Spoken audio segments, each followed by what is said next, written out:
How you doing, Sean? I'm really good, thank you, Porky. How are you? I'm all right. Let's get stuck straight in. Moses Atoma against Franklin. What do you think? Didn't see it coming.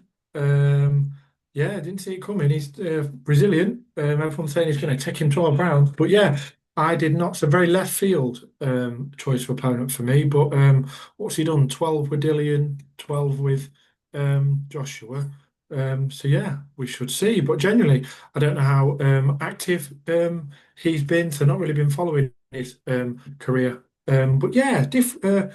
I welcome your thoughts on it. I always think he's going to be Jermaine won't get starched, but everyone's saying that till they get in with Moses. So yeah, it's one I'll watch. Yeah, well, they've been screaming about Usyk and that he's this roadman killer and he'll take on all comers and this and that and blah blah blah and everybody's priced themselves out of it. Blah blah blah. Well, Bricktop, tell us who's priced themselves out of it. Let's hear it because whenever it boots on other foot, Bricktop's always saying, "Well, name them." Name them, Yeah, Eddie. Name them. Well, you name them, Bricktop. Who are the guys who said we want millions and millions to fight Atoma? Tell us. Because there ain't anybody. Because from what I'm hearing off matchmakers, they've been trying to get it on cheap, him an opponent on cheap, paying a couple of hundred grand. You see where I'm coming from? So they I do can't go enough. from Usyk to Franklin.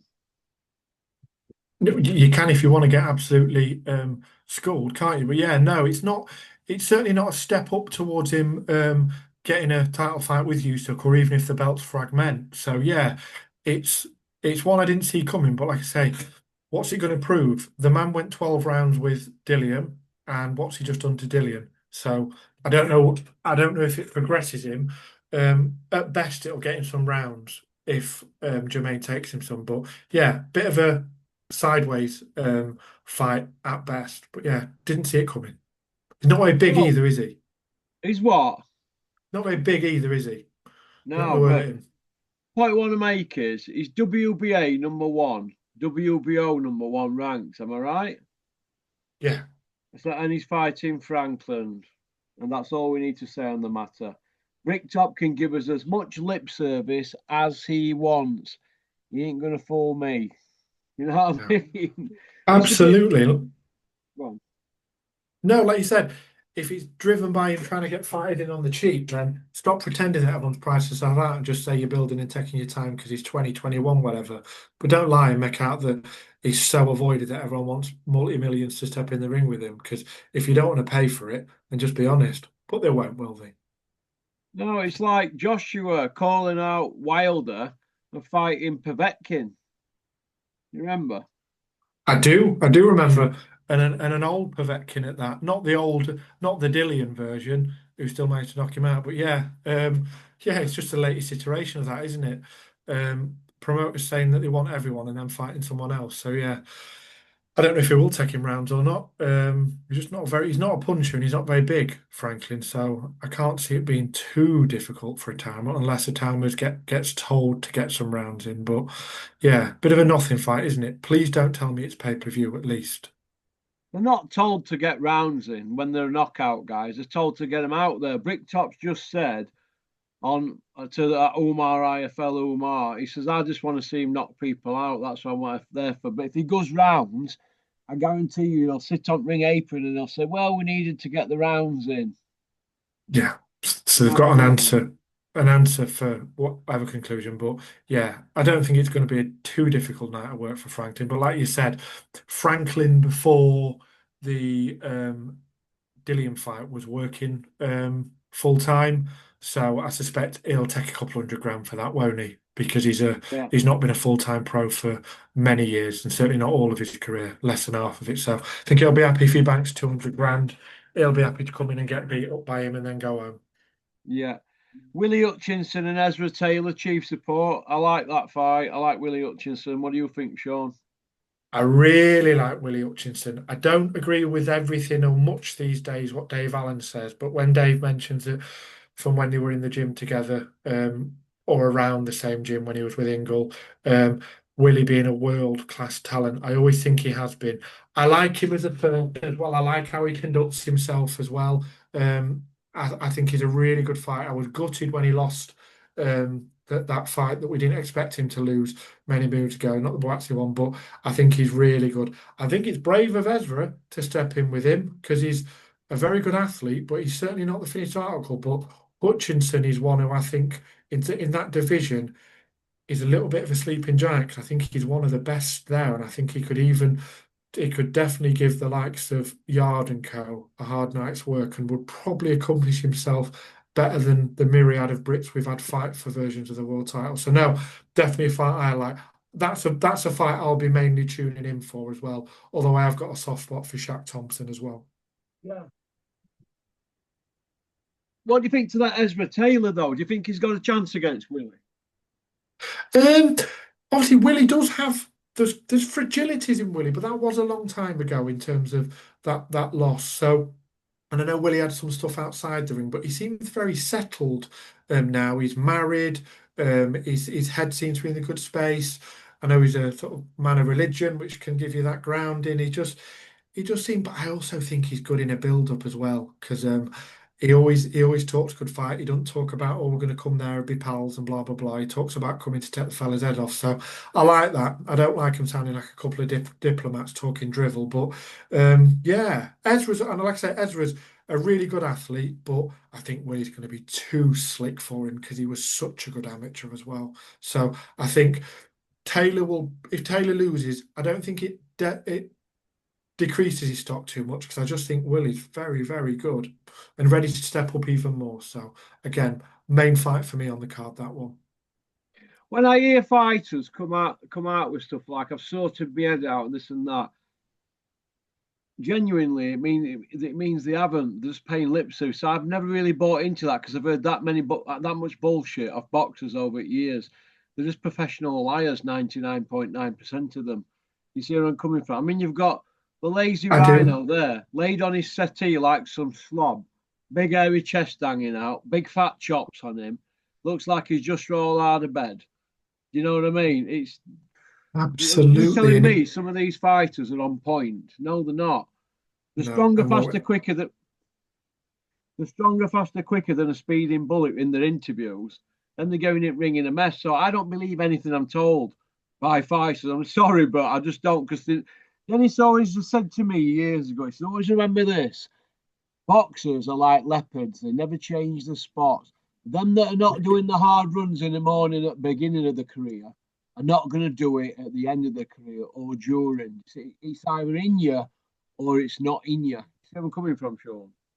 I think you're absolutely right. I don't think you're being cynical. Obviously, you're certainly well more versed and experienced in sport than me. But yeah, if you're not willing to do the road work when you've got sweet FA, once you've got a few in the bank and a ranking, it's unlikely to elevate to start putting the hard work in. But I hope Willie's head is where it should be because I do like him. And I think he's a good fighter. But where Dave's concerned, I think Dave's commentating is between TalkSport and DAZN. He's got 5 days where he won't do any training. So for a man who was begging to fight late November, but now said he's going to fight late January, that's a week training loss. And he's talking about how he's been here, there, and everywhere. And then he's got fighters on the card and he's prepping Joe Howarth to get beat up by Visioli. So if he's got his head in the game, then what is head in the game? Because it certainly isn't, because he's in everything but the ring. Yeah, it reminds me of that day, Dennis. Getting back to fighters that tell whoppers. Dennis rung Liam Cameron. He goes, Liam Cameron's over there outside Chili Banana, probably getting a takeaway. This is in Sheffield. So Dennis rung him up and he's like, "Hey up, Dennis. Yeah, I'm just finishing my run now." And he was going on phone, and we were sat in Dennis's Yeah, beamer. Yeah, we were sat in Dennis's beamer, sat watching him. Dennis says, "Look, that's what I have to put up with. Born liars." Do you know what I mean? I do. I do. And like I say, that ha ha ha, he's probably blowing his chips, isn't he? But like I say, you used to Blowing see on his Dave walking chips. to, yeah, you used to see Dave walking to and from the chippy himself or wherever, didn't you? So, Yeah, he used like to I live say, at back of me, didn't he, Ryan? Rhino were never a runner in the morning, but Nazim Hamid won't. But if you don't put them hard runs in, you can't put your foot down in round 8 and 9. You see what I'm coming from? And absolutely, some fighters can get away with it with the styles. Somebody like Froch, they can't because they know they're going up against people that are more skilled. So they need that extra tank for the championship rounds. You see where I'm coming from? And that it's always absolutely. good to have that fitness. Absolutely. There are so few Carl Froch's, there are so few Clinton Woods. Do you know what I mean? Fellow were working full time while he's training till he's well into his career. There's so few fighters that have that mindset, and I'm not. It's sad because, like I say, the likes of the two that I've just mentioned, in terms of natural talent, far less than people, but the chief far more than them. Like I say, it's hard work and graft, and like you said, I dare say, well over 90% of fighters can't be asked, can they? No, they can't. To be fair, Tommy Frank used to get up and do his runs. So he needed to because he couldn't fight for Toffee. Yeah, So, but like I say, he got a British title out of it. I know we talk about the circumstances, go, but go. You're the he put ballsy, the mate. odd. Yeah, I know. But like I say, but I can always respect a person that puts the hard work in because if you lose, at least you know you lose when you put everything in and you're fighting fit and you lost because you're not good enough. You can live with that, can't you? Yeah. Glyn Rhodes is only British champion and they bought the belt 35 years as a trainer. I know. And he got, yeah, and I remember him And he getting an got an award one. MBE. Yeah, I was going to say, I remember getting an award. Any award I've seen that was worthy recently was Joe Gallagher and Gallagher Gym for getting that Manchester Achievement Yeah. Award. That's a proper one. But yeah, MBE. Yeah, yeah. Glyn Rhodes got an MBE for his services to charity, apparently, in boxing. Yeah, So there you go. What's the absolutely. story with Dennis McCann? What's going on here? None of these YouTubers or media guys are putting it on Dennis McCann or Bricktop like they were for Crusher Ben and Eddie Hills. What do you think I about that? can I can only assume he is close to make coming back because I've seen him in some celebrities post, some celebrities training now. So I don't know if he's trying to revive the exposure, but we've got to remember the man. He failed a test for Trenbolone. Trenbolone is an anabolic steroid that is only used for pig feed. That's where it originates from. You can no way ingest it accidentally in any way, shape, or form. So unless you're telling me that there's a conspiracy against a lower weight fighter to somehow switch his samples and they messed it up, which is absolute drivel, the man was taking Tren and he got caught for it. Is that And I what them dare say guys it are was dying on? Doreen Yates were doing an interview the other day about tr it's killing people. Trend. Trenbolone. I used to take a gram a week of Trenbolone, which is insane for a strongman. It is brilliant for strength and even strength endurance, a little bit less so than equipoise. But the side effects are crippling and they are long lasting and irreversible. I've had two strokes, but I guarantee you one of them was likely due to dosing that. Even if you're using 100 milligram, the dosage is usually 200 milligram a mil. If he's popping a mil of that in his body, Jesus, particularly at lower weight with smaller organs, and that's going through your kidneys and your liver. Oh, getting popped for it's the least of his worries because he'll be paying for that in terms of his organs in middle age, just like I did. But yeah, Mm, he took it and he meant to. yeah. Do you think inactivity is going to ruin Dennis McCann? I think so. I think for the fighters like him, and obviously his is due through to failing a drug test, and then the likes of Felix Cash, particularly these traveling men, and obviously you know my paternal heritage, so it's not a dig Yeah. at them, but their biggest barrier, as well as not living their life, is inactivity because it just takes something away from them. That natural fighting instinct fades the longer they're out of the ring. And with Dennis McCann, I know he still looks sharp in terms of shape and stuff because he's a young man and he's probably got the metabolism of a greyhound, but can't be good for him. No. Flex. He's saying Kell Brook's back in New Year. He's fighting in Dubai. And even though he's 40 in spring, isn't he? He is. Is he too old to be coming back after 4 year out? He is. He will have too much for that gentleman that the gentleman who passed was going to fight. I won't keep taking his name, but he will have too much for him because he's a very limited fighter. But of course, if he's nearly 4 year out the ring, and that fight itself was almost a farewell and au revoir song, wasn't it? To put to bed a grudge against someone that was shot himself. I don't see any reason for him to come back. I know there's been interviews via him, his missus and stuff, and himself about how he's had addiction issues, which good luck to him if he's come over them. But you don't need to get punched in the head. He's a young parent again now. He seems very settled with his talent as well. Like you mentioned, he's probably the second most talented fighter to come out of that gym in the recent generations. So. What's he need to be doing this for, really? It can't be the money, because I dare say he's not that stupid.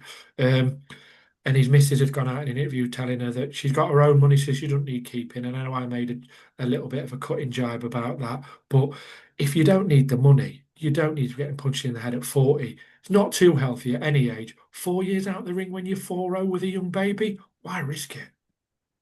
Yeah. What did you make of Eddie Hills's interview where you were asked about Kell Brook and blah de blah, and he said, "Well, we had to rush it because he were going off a he were a loose cannon. He were going off at rails, so we had to get him them two quick tough fights." I'm assuming he means Golovkin and Spence. Eddie must have thought that Kell were really gonna mess everything up and not fight again, or go in Yeah.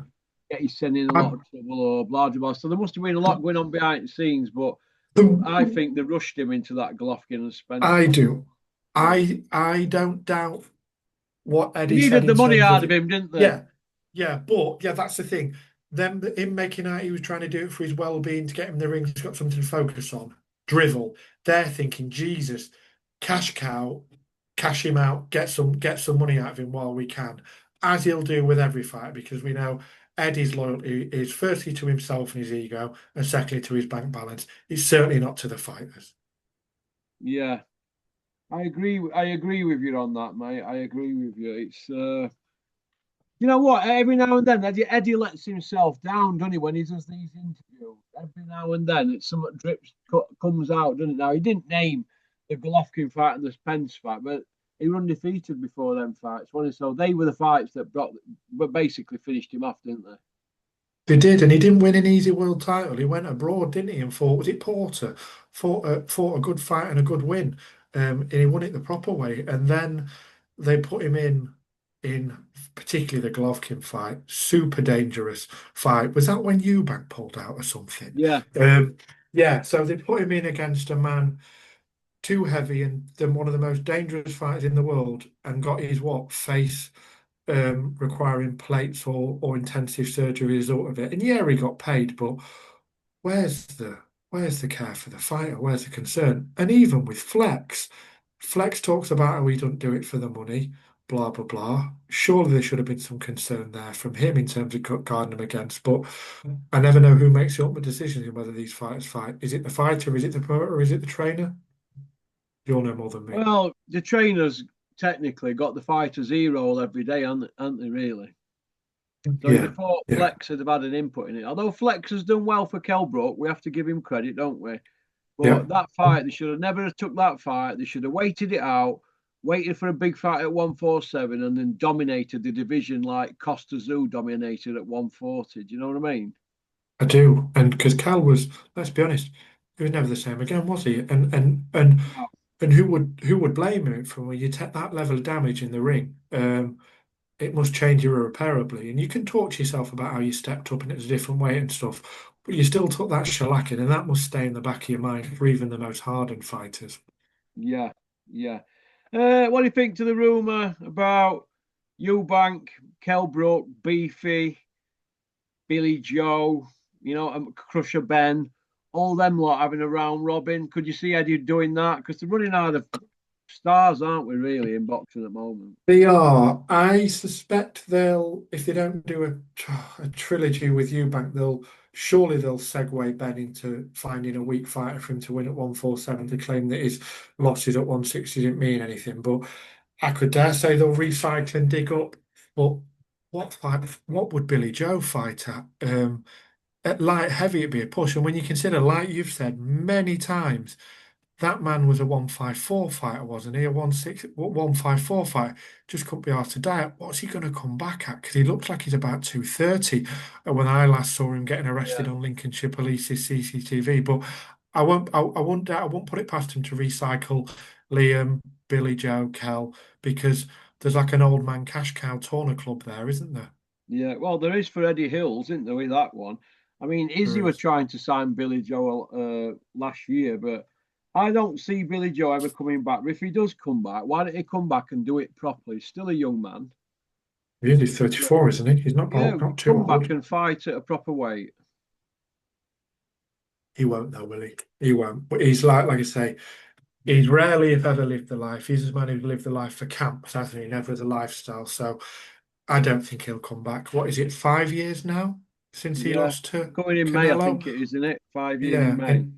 and he keeps teasing that he's doing a bit with Ben Davison, but we never see him looking any healthier, do we? See him looking bloated and in the press for activities that he shouldn't be doing as well. So I always thought he was an extremely talented fighter. I loved watching him. I loved watching his performance against Lemieux. I thought he had a really good fight against Andy Lee. Could have been a great, could have been a great in terms of British. He could have had a legacy, not unlike Frotches in terms of the amount of belts and stuff. But wasted talent. Sad, but not surprising with his lifestyle and his background. Okay. Do you want to go on to part two, Sean? Love to. See you in a minute. Cheers, mate. Bye. Thanks for liking and subscribing and leaving a comment. Porky's Corner was brought to you by Spartan Demolition. Pop, pop, bang.